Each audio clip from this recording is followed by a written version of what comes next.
제가 이제 이 전시를 준비하기 위해서 이렇게 제천을 들락달락 하다 보니까 이 제천 지역에 있는 문화재가 나름대로 가지고 있는 아주 독특한 특성이 있고 또 몇면에 그가 가지고 있는 내면 세계라는 게 있습니다. 우리가 그 내면 세계를 모를 때는 그냥 한낱 돌덩어리가 되겠고 한낱 쇳덩어리가 되겠는데 정말 제가 저도 문화재 쪽으로 40년 이상을 공부하고 있는 실정입니다만은 최근에 다시 이 제천의 문화재에 대해서 새로운 면을 아주 굉장히 많이 느끼고 있습니다. 우선 그냥 시대 순서대로 간략하게만 소개를 해드리겠습니다. 우선 제천에 있는 전말동굴이라고 하는 것은 용두산 자락에 있죠. 네, 이 동굴이 중기 구석기부터 후기 구석기까지, 그 다음에 신석기까지, 또 신라시대까지, 고려시대까지 계속 연결되었던 아주 중요한 신성적인 신성처였습니다. 근데 이제 그 전말동굴이 갖는 의미가 우리가 다 알고 계시겠지만 우선 구석기 유적으로 남한의 최초의 유적입니다. 동굴 유적입니다. 그 대개 구석기 유적이 어디에 있어요? 강가에 있거든요. 우리 가까운 단양의 수양계도 그렇죠. 그 다음에 그 암사동 유적도 그렇고 서울에 있는 또 전곡리에 있고 한탄강 쪽에 대개 강가인데 우리나라에서 두 군데가 있죠. 하나는 저 이북에 있는 지금은 평양시로 되어 있습니다만은 그 상원강 앞에 있는 검은모루라고 하는 게 동굴 유적이 하나가 있어요. 구석기 교과서에도 게재되어 있는 아주 중요한 유적이죠. 그 남한에는 이게 유일한 동굴 유적입니다. 구석기에 관한 동굴 유적이죠. 지금부터 한 6만 6천 년 전에 일단 우리의 직접적인 조상은 아닐지라도 사람은 살았습니다. 거기에. 이따가 저쪽에서 이제 그 자료가 또 보이겠습니다만은 그렇죠. 그럼 우선 남한에 하나밖에 없는 구석기 시대 동굴 유적이 제천에 있다는 거. 이게 굉장히 중요시 되겠죠. 또 그 암벽에는 이따 저기 자료 보시겠지만 암벽에는 신라시대 어린 화랑들이 여기까지 와가지고 우리 국내에 화랑에 관한 가장 많은 글자가 새겨져 있는 데가 전말동굴입니다. 지금 제가 파악하고 있는 것만도 약 50자가 넘게 있거든요. 예를 들어서 울주 천전리에 약 300여 자의 글씨가 있는데 그건 일부 화랑들의 글씨만 몇 자 없어요. 그 다음에 3일포에도 보면 단 한 줄입니다. 누가 다녀갔다. 근데 여기는 뭐 수없이 유적이 나옵니다. 그리고 화랑들이 왜 강도 아닌 저 산속에 와가지고 거기다가 많은 글씨를 남겼을까요? 궁금하지 않으세요?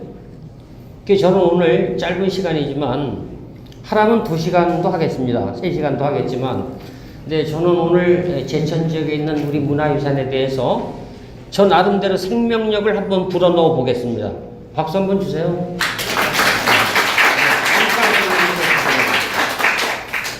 그러면 이 동굴이라는 게 우리 여러분들이 알다시피 단군 신화에도 보면 동굴 속에서 곰호랑이 설화가 진행되고 있죠. 그러니까 그런데다가 우리 그 유명한 김유신 장군 있죠. 그분이 나이 15살 때 소위 경주 단석산에 있는 중학석굴에 들어갑니다. 그 중학석굴에 들어가서 나에게 통일의 힘을 주소서 하고 칼로 바위를 내려친 그 단석이 지금도 있죠. 중학석굴입니다. 근데 이 화랑들이 제가 알기로는 정확하게 551년도에 단양 적성이 개척이 됩니다. 이게 루트가. 그 전에 이미 신라 아달라왕 몇 년에 158년에 중령이 개통이 됐다고 하는 건 삼국사의 기록이 나와요. 근데 정상적으로 이제 신라가 이제 이때를 단양과 제천 일대 충주까지 들어온 거는 551년이 전후가 됩니다. 단양 적성비에 사진이 저기 있습니다. 그 단양 적성비에서 보면 일단 그 김유신의 할아버지인 무력이 나오고 김유신의 아버지가 김서열로서 진천태수를 지내요. 근데 진천에 가면 장수굴이라고 하는 큰 굴이 있고 그 옆에 큰 마의 불상이 있어요. 그러니까 굴과 불상하고는 연결이 되어 있습니다. 그러니까 이 굴이라고 하는 거는 우선 구석기, 신석기 시대에 막 이렇게 만들어졌지만 지속적으로 역사 시대도 이게 활용이 되거든요. 신성처럼. 그러니까 여기에 그러한 아주 중요한 바로 전말이 있고 이게 또 중요한 것 중에 하나 의미가 어떤 걸 갖느냐면 한국에 이거 구석기 유적이 이렇게 많아? 그 일본 애들이 질투심 나겠죠? 안 나겠어요? 저들 땅에는 구석기 유적이 없는데 이거 한국에 자꾸 구석기 석장, 공주석장 유적이 있다. 다음에 연곡 전천이 연곡에 있는 유적이 나온다. 전곡리죠? 연천의 전곡리. 그러니까 일본의 그 유명한 이거 가짜 생산하는 하나 유명한 사람이 있었잖아요. 기억 안 나세요? 후지모리 신이치라고 하는 놈이 가짜로 석기를 만들어요. 그래서 발굴을 다 공개하기 전에 갖다 살짝 묻어놔. 그 와서 뭐 70만 년에 이 나라도 이런 유물이 있었다. 60만 년이 있었다. 해갖고 걔가 후지모리 신이치라고 하는 사람은 일본에서 신의 손이 된 사람이에요. 땅만 파는 어떤 구석기 유적이 나오니까 이게 몰래 가서 새벽에 갖다 묻는 것이 방송에서 잡혀가지고 아주 국제적인 망신을 갔어요. 그것이 그렇게 할 수밖에 없었던 것이 바로 전말동굴에서 자극을 받은 거예요. 그러니까 우리가 이 전말동굴은 지금 제가 강조해서 말씀을 드리면 사람들은 무슨 물이에요? 그냥 요즘 말하면 청소년 서클이라고 보시면 되겠죠. 그죠? 파랑이 중심이 되고 남도가 가장 적게는 200명, 많게는 1000명이 따르거든요. 그럼 얘들이 딱 평상시 이렇게 이제 뭐랄까 이곳을 찾아서 이제 유의를 다니고 심술을 수량을 하지만 일단 어떤 공단이 있으면 주공을 불사하는 별사례가 되어버리거든요. 전사집단이죠, 전사집단.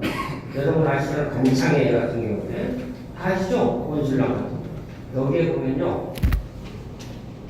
오랑이라는 까마귀 고자 쓰는 그 다음에 낭자 쓰는 오랑이라는 사람하고 상난이 다녀갔다라고 명확하게 글씨가 나와 있어요. 50여 자 이상이 지금 밝혀지고 있단 말이죠. 그럼 여기를 저는 제가 제천 시민이라면 지금 여기 보니까 막 그 전말동굴 앞에 이제 도로도 넓히고 이제 뭐 차량이 들어갈 수 있게 하는데 여기를 대표적인 우리 화랑의 유적지로 개발을 하면 어떨까 하는 생각이 들어요. 우선 여러분 속초에 가면 영랑호수라는 호수가 크게 있잖아요. 거기 보강사 있는데 그 영랑호수라는 호수는 영랑이라는 사람이 다녀갔다라고 하는 단 한 줄 때문에 영랑호가 만들어지고 거기에 지금 화랑에 엄청난 그 뭐 마상무에도 하고 그다음에 활쏘기가 이런 관광지로 지금 개발이 되고 있거든요. 자, 첫째는 구석기 시대 대표적인 남한에 하나밖에 없는 동굴유적이라는 거. 그 앞에는 화랑들이 다녀가서 계속 자기 글을 남긴 이런 유적지가 어디 있겠냐는 얘기죠. 그래서 저는 이따가 이제 바쁘신 분 가신 다음에 이제 꼭 필요하신 분이 있으면 제가 또 한 2시간 설명을 해드리겠습니다. 오늘 밖에 바람도 많이 불고 그러니까 천천히 여기서 제 강의도 들으시고 저도 거짓말을 못합니다. 옛날 같은 윤법도 틀렸을 텐데 요즘은 인터넷이 발달해가지고 제가 말하는 게 잘못하면 바로 검색이 돼서 야 이상합니다. 이래서 진실만을 팩트만을 말씀드려보겠습니다. 자, 그 다음에 이쪽에 넘어와서 이쪽에 지금 우선 제가 스크립을 하겠습니다. 이거는 장락사지라고 하는 절터에 있는 모전 성탑입니다. 그러니까 이 중국에는 벽돌로 모든 걸 만들었어요. 그죠? 뭐 다리든 집이든 뭐 성이든 전 벽돌이 발달이 되고 우리나라는 딱딱한 화강암이 발달이 되고 일본은 이제 나무가 잘 자라서 목조가 많이 발달이 그러니까 동양상부에서 탑을 만들어도 그 자연환경의 특성에 맞게 각기 달리 발달이 되거든요. 근데 이 앞에 바로 고암층이 흘러갑니다. 그래서 저는 여기서 제가 직접 땀 흘려가면서 발굴을 하고 있었는데 이 큰 밑에까지가 안녕하십시오. 바로 앞에까지가 이 고암천이라는 강이 흘러요. 근데 여기는 배가 담배던 데입니다. 배가. 예? 이탑 밑에까지 왜 이렇게 물이끼리 들어왔나 궁금했잖아요. 그래서 여기까지 바로 밑에까지 조사해 보니까 이 탑은 지금의 말하는 교통 사인보드 역할을 했던 거예요. 근데 문제는 더 중요한 거는 다시 한번 말씀드릴게요. 이 장락사 탑이 있는 데서 우리나라에서 기와가 서울의 풍락토성을 빼고 가장 오래된 기와에 나오는 겁니다. 이상하죠?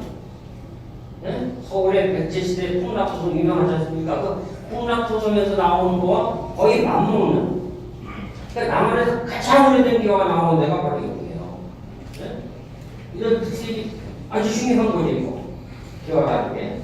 그 다음에 여기를 이제 저도 여기 제천에 많은 분들 알고 있는데, 이분들이 이거 국보를 한번 좀 만들어 보죠.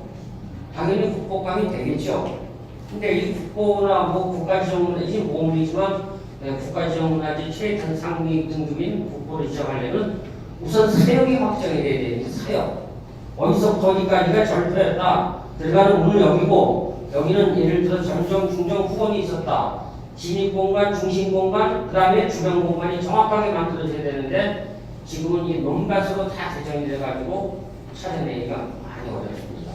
이 사역이 확장이 되고, 이 탑은요, 어디서부터 출발해 나오냐면 경주 분황산부터 시작합니다. 그 분황산은 선덕여왕이 만들었다는 거 다 알고 있지 않습니까? 그럼 이 탑이 그냥 돌탑이 아니라 돌을 잘라서 만드는 이유는 뭘까요? 그것은 백제라는 나라는 문화의 선진국이에요. 커다란 돌을 쌓아서 벽돌 탑을 만들 수 있는데 시간은 아직까지 기술적인 노하우가 부족했어요. 그래서 오래된 탑은 바로 선덕여왕 때 만든 분황사탑이 만들어진 돌을 벽돌까지 잘랐거든요. 근데 벽돌 전자를 써가지고 이것을 모전석탑이다. 벽돌을 흉내내는 탑이라고 해서 모전석탑이라고 말하는 거죠. 자, 그 다음에 이쪽으로 가겠습니다. 일단 궁금하신 분들은 남아 계신 오늘 3시간 제가 오늘 강의해드리겠습니다. 저는 3시간이 안 되면 제 할 얘기를 다 못해요. 이게 반드시 3시간을 줘야 됩니다. 근데 20분 만에 하라고 하는 이런 강의는 이거는 맞죠? 네. 자, 여기는 잘 아시다시피 덕주사의 삼덕주사입니다. 삼덕주사에 거대한 마을이 있고 그 다음에 극락전을 지었죠. 이 극락전 질 때 우리나라 최초로 헬기로 자재를 나갔어요. 이 조사도 제가 하고 제가 이 복원하는데 관련을 했습니다. 헬기로 띄워서 나뉘어서 돈이 엄청 많이 들어갔죠. 근데 여기가 신라가 폐망하자 누구죠? 마이태자가 이름이 아니죠. 그냥 300옷을 입었다는 태자인데 그 마이태자가 가고 그 여동생이 덕수공주가 따라왔다고 그러는데 이게 애인 사이가 아니면 따라왔겠어요? 네? 오빠 따라서 가겠어요? 근데 덕수공주가 있었던 인물인지 아닌지 몰라요. 근데 이것은 큰 덕자의 두루죽자거든요. 큰 쥐가 크다 해가지고 만들었고 이것은 망해가는 나라 국력이 아니에요. 이 거대한 마이벌상을 만들려면 막 새로 일어나는 국력, 예? 에너지가 막 넘치는 이 시대를 만드는 거지. 금강산이나 개골산도 도망가면서 이러한 걸 만들어야 된다. 이건 불가능한 얘기입니다. 요거 말씀드리겠습니다. 이거는 극락전이니까 여러분이 안 들어가고 있어서 이 안에는 극락세계를 주관하는 아미타불이 계시다는 거 알겠죠? 여기 보면 불교 문화재가 많은데 그 이유는 우리나라 문화재 중에 가방시상이 불교적인 문화재예요. 거기에도 가방시상이 돌덩어리입니다. 속적 문화재입니다. 자, 그러면 이 극락전은 이 탑이 이게 정말 이거 대단한 탑입니다. 네? 정말 대단한 탑이건 이따 말씀을 드릴게요. 이 탑이 이 집을 보고 어느 누구도 이거 2층 집이라고 안 그러잖아요. 왜? 지붕이 하나밖에 없으니까 1층 집이 단층 집이잖아요, 그죠? 그러면 이 탑은 지붕이 몇 개가 있어요? 이거 하나, 둘, 세 개가 있죠, 그죠? 왜 여러분들께서 어디 가서 탑을 보실 때 여기를 지칭하면 안 됩니다. 1층, 2층, 3층이죠. 이 상륙부까지 완벽하게 남아있는 이런 탑은 석가탑을 제외한 찾아보기가 어렵습니다. 이것은 지방에 있는 기술자들이 얼리 벽화 여기에 벽면 상단부에 이 그림이 있어요. 근데 여기가 알다시피 이렇게 오락산 올라가는 등산로의 제 지름길이잖아요.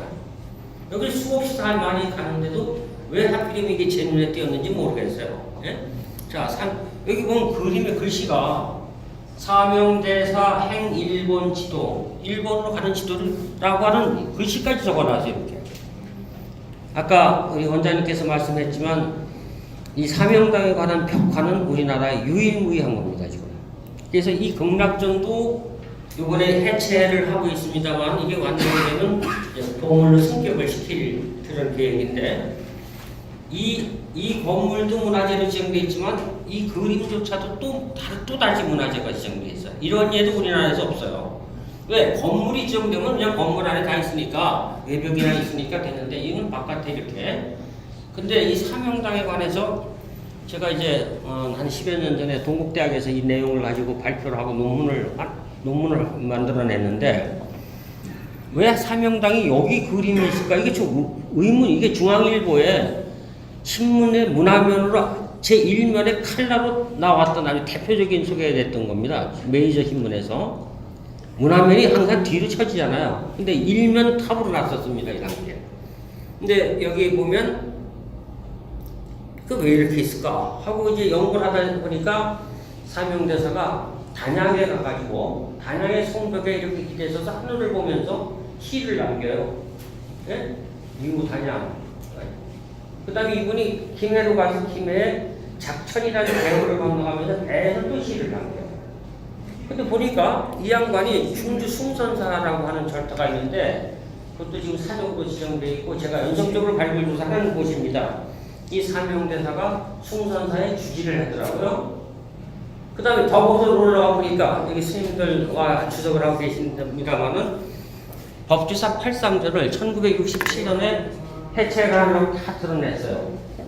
근데 심주라는 가운데 기둥 아래에서 탑지가 나왔는데 그 탑지에 뭐라고 써있냐면 조선국 승병대장 유정이 만들었다고 딱 써있어요. 네? 그러니까 지금까지는 사명당이 전부 강원도 쪽에서 활동했다고 알려져 있는데 자 법주사 유명한 그 팔상전 다 알고 계시잖아요. 그 팔상전도 유정 사명당원이 제거를 한 것이고 경자는 측에 그리고 나서 이제 숭선사 주지하고 여기 거쳐서 일본에 건너갈 때 이분이 배심이 좋아요. 그러니까 하도 여기 소문이 많이 나니까 일본에서는 자기 이름을 사명당이라고 안 밝혀. 송대사라고 해요. 송대사. 글도 많이 나서 가토기요마사라고 하는 원착이 바로 그 구마모토의 홍묘지라고 하는 점이 있는데 그 홍묘지 지하에 가보면 사명당이 남긴 글이 많아요.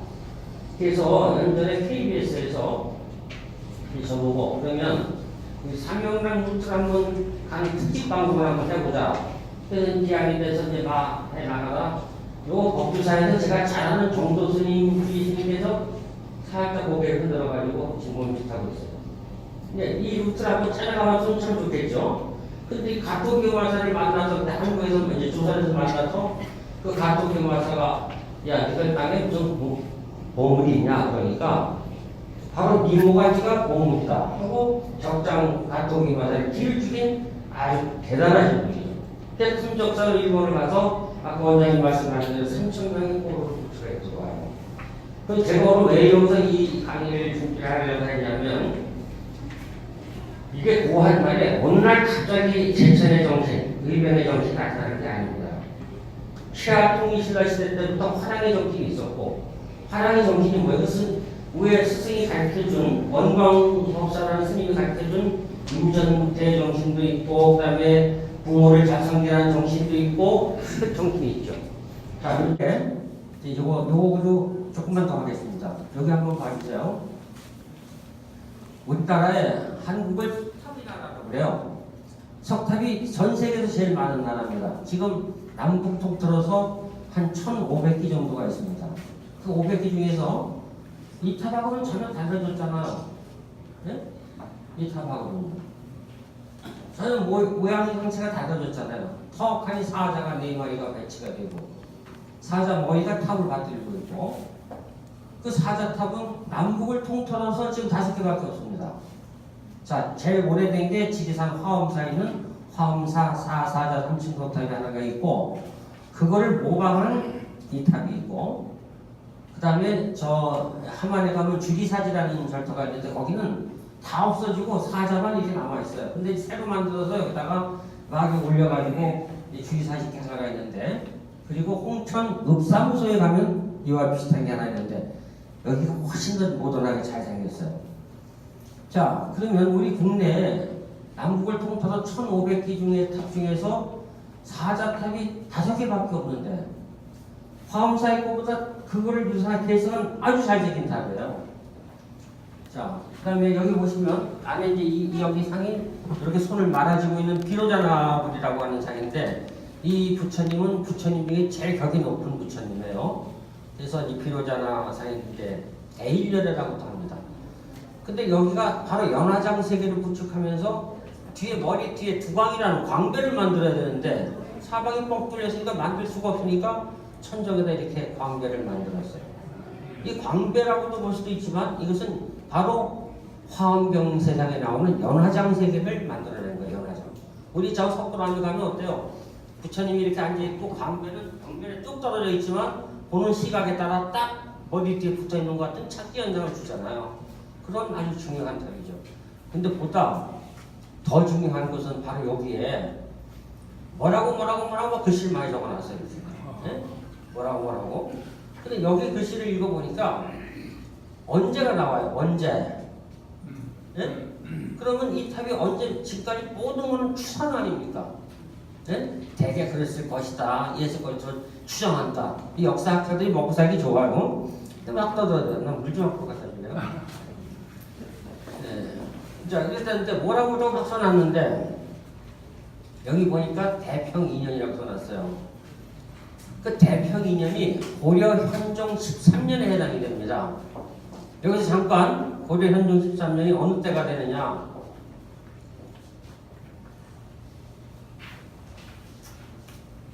우리나라의 완전 정말 개막장 드라마입니다. 예? 이 현종이 우리나라 전 역사상에서 사생아로 왕에 올라간 사람이죠. 예? 사생아로. 대개 이제 뭐 색한 자식들이 왕이 된 사람들은 여러 있어요. 근데 삼국시대 때부터 조선시대까지 해서 사생아로서 왕이 오는 사람이 바로 현종 이 사람밖에 없어요. 근데 이게 이 시대가 이게 아주 정말 그 웃기죠. 그 시대 뭐 그래. 왜냐면 그때는 근친혼이 아주 성행하던 시대입니다. 그러니까 여러분이 잘 아는 천추태후가 등장하는 이 시기예요. 그 천추태후가 김치향이라는 특이한 사람하고 이제 이렇게 해가지고 아들을 낳으니까 자기 아들인 목종을 없애버리려고 그래요. 그러니까 강조의 아버지가 개경에서 이렇게 보니까 이상하다. 그래가지고 그 동북면에 그 순방사로 나가 있는 강조에게 편지를 써요. 야야야 이렇게더라. 요즘 말하면 카더라 통신입니다. 자기 눈을 보지도 못하고. 그러니까 강조가 아버지 말을 듣고 중벽을 입고 들어와. 와보니까 그 별난이 시행이 안 된 거예요. 거기까지 왔으니까 에라 모르겠다고 뒤집어서 목종을 폐위시키고 현종을 왕이 올라요.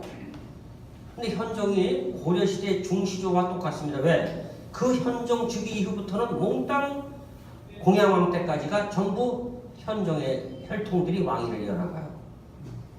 예, 그러니까 거의 고려의 중시조라고 볼 수밖에 없는 이분이 자, 그러니까 이때 거란족이라는 애들이 구테타가 일어났어. 그래갖고 이제 명분을 삼아가지고 원래 1차 침입은 여러분이 알다시피 고려 성종 때 들어오니까 소선영이 들어오죠. 그러니까 서희라는 유명한 외교적인 답방가가 나가서 야야야 그냥 돌아가 해서 하여튼 돌아갔어요. 강동육지를 오히려 얻었어. 서희가 그렇게 외교적談판에 승리를 해놓으니까 그 다음에 이제 무슨 구실이 있어야 들어오는데 이 구실을 찾으려고 보니까 강조가 별난을 일으켰다. 목종을 폐위시켰다. 이게 이 목종이 참 착한 사람인가 봐요. 귀향을 오면서도 자기 어머니 천추태후를 말에 태우고 자기 죽이려고 하던 어머니인데 천추태후를 말에 태우고 저는 말 고삐를 끌고 오다가 파주 쪽에서 강조가 보낸 사람에서 교사를 당하고 맙니다. 자, 이 무렵에 이제 현종이 이제 이 어렸을 때 어떤 현상이 생겼겠어요? 천추태후가 죽이려고 계속 그러잖아요. 이래서 어딜 갔습니까? 예? 신열사라고 하는 삼각산에 있는 서울의 지금의 은평구입니다. 은평구에 지금의 진관사라는 절이 있어요. 그 진관사라는 건 바로 진관 스님이 굴을 파가지고 천추태후가 계속 죽이려고 그러니까 굴을 파가지고 진관사 이 금당 아래다가 숨겨놓고 길렀던 거죠. 그 대량원고 시대 때입니다. 왕이 되기 전에. 많이 죽을 뻔했어. 그래서 이분이 그 굴을 신헐이다 해가 신열사라고 했다가 이제 즉위하면서 진관 스님의 뜻을 기린다 해서 진관사라고 해가지고 지금 서울 근교에 4대 사찰 중에서 제일 유명한 사찰 아닙니까? 그게 진관사라는 게. 근데 여기 요거까지만 하고 말씀드리겠습니다. 여기 뭐라고 적어놓은 이런 탑이 또 없어요. 어디서 보셨어? 한번 저한테 얘기 좀 해보세요. 네? 없어요. 이렇게. 언제? 어디서? 누가? 왜? 여기에 보면 제일 중요한 영소원적. 영원히 소멸시키노라 원한의 적. 그럼 대평인연의 원한의 적은 거란족입니다. 거란이 2차 침입을 해가지고 이때 뭐 가치기 하는 종이 뭐 대응 태세가 안 되니까 그대로 공주를 해서 나주까지 도망을 가요. 네? 돌아와서 보니까 이거 어떻게 해치워야 되는데 힘이 없어. 그러니까 부처님의 가피를 받아서 이놈들을 지금 격사를 해야 되겠다 해가지고서 이 탑을 세워요. 여기 영원히 소멸시키겠노라 원한의 적. 이런 탑이 제천에 있는 거예요. 제천에 행정구역상. 네? 성계계곡에 가시거든 가서 닭 잡아만 먹고 오시지 말고 꼭 여기 가서 보시라고 이렇게. 이게 이러한 탑이에요. 이것은 어떤 탑과 똑같느냐면 경주 황룡사 탑하고 똑같은 거예요. 경주 황룡사 9층 목탑이 9개 신라를 에워싼 9개 이민족을 제압하고자 9층을 세웠던 거예요. 그 탑의 높이가 지금의 아파트 30층 높이 80m가 됐던 어마어마했던 탑이죠. 현대 기술로도 아직 보고를 못하고 있어요. 네. 자, 대단한 거죠. 그러면서 바로 진관사에도 목탑을 세우고 또 이분 때 뭐가 만들어지느냐면 소판대장경, 초조대장경이 만들어져요. 이게 만들어져서 대구 부인사에 갖다 보관했는데 몽고 침입자 바로 경주 황룡사 그것도 탑도 불태우고 초판대장경도 불을 태우고 없습니다. 그럼 고려 사람이 볼 때 큰일 났잖아요. 자기를 구해줄 두 가지 보물이 동시에 없어졌으니까 이래서 다시 만든 게 오늘날의 8만 대장경이죠. 예, 그러면 이게 보통 탑 속에서 이렇게 탑을 누가 만들었다 언제 만들었다 하고 나오는 탑지라는 건 있어요. 많아요. 익산, 미륵산에서 나오고 석가탑에도 많은데 탑 표면에 이와 같이 쫙 내용을 이게 육하원칙 아닙니까? 언제 누가 무엇을 왜 만들었다. 거란족을 물리치게 해서 만든 거예요. 그러면 지금 여러분이 알다시피 우리가 달력을 보면서 24계절 중에서 망종이라고 있잖아요. 그죠? 그 망종이 있는 달 바로 옆에 현충일이 붙어요. 어느 달력인지 보세요. 작년 거, 금년 거, 다 그 전. 바로 이 현충일의 유래가 거란군과 싸우다 죽은 우리 사람들, 고려 사람들의 명복을 빌었던 전통이 오늘날 현충일까지 만들어지는 거예요. 그 핵심이 여기서 나타나요. 이렇게. 이거 얼마나 중요한 겁니까? 자, 그 다음에 여러분이 잘 알다시피 이것은 국가적인 전쟁입니다. 거란을 3차 집임은 강감찬이 막았죠. 강감찬 장군의 묘소도 청원군에 있습니다. 청주에. 막았죠. 그 다음에 이제 물 밀듯이 거란들이 밀려와요. 왜냐면 거란이 또 망해버려요. 금나라라는 나라인데 망해버리니까 들어오니까 그때 물 밀듯이 밀려 들어온 이걸 격살하는 게 바로 박달재 김추려 장군의 전투입니다. 이때 도망갔던 놈들을 붙잡아다가 포로 수용소를 만들었어요. 그게 제가 그저께인가 여기 그 공전에 와서 이 포로 수용소 자리가 어디였겠느냐 묻었던 거기 그란장이라는 지명이 있다고 해서 제가 샅샅이 뒤지다가 아직 다 찾지를 못했는데 제가 아마 금년에 어떤 목적을 둔다면 바로 그 거란을 포로로 붙잡아서 그래서 걔네들에 의해서 밭을 개척했다고 해서 공전이 된 거잖아요. 공전. 고가 땅이 돼버리는 그런 공전이가 나오고 이러한 아주 중요한 탑이 바로 이 제천의 정신을 화랑의 정신서부터 계속 연결해 나와서 몽고까지 연결이 됩니다. 그리고 구한말까지 연결이 되는 그런 것이죠. 지금 여기는 이게 지금은 이게 층수가 하나, 둘, 셋, 네 개밖에 없지만 원래는 9층이 있었던 거예요. 경주 황룡사 9층 탑과 거의 성격이 같다고 보는데 그건 목탑이지만 여기 보면 경주 9층이라고 정확하게 쓰여 있거든요. 9층을 해서 만들었다. 대평인년은 올해 현종 13년이다. 그래서 현종 13년이라는 것 때문에 이것이 절대연대가 나오는 거죠.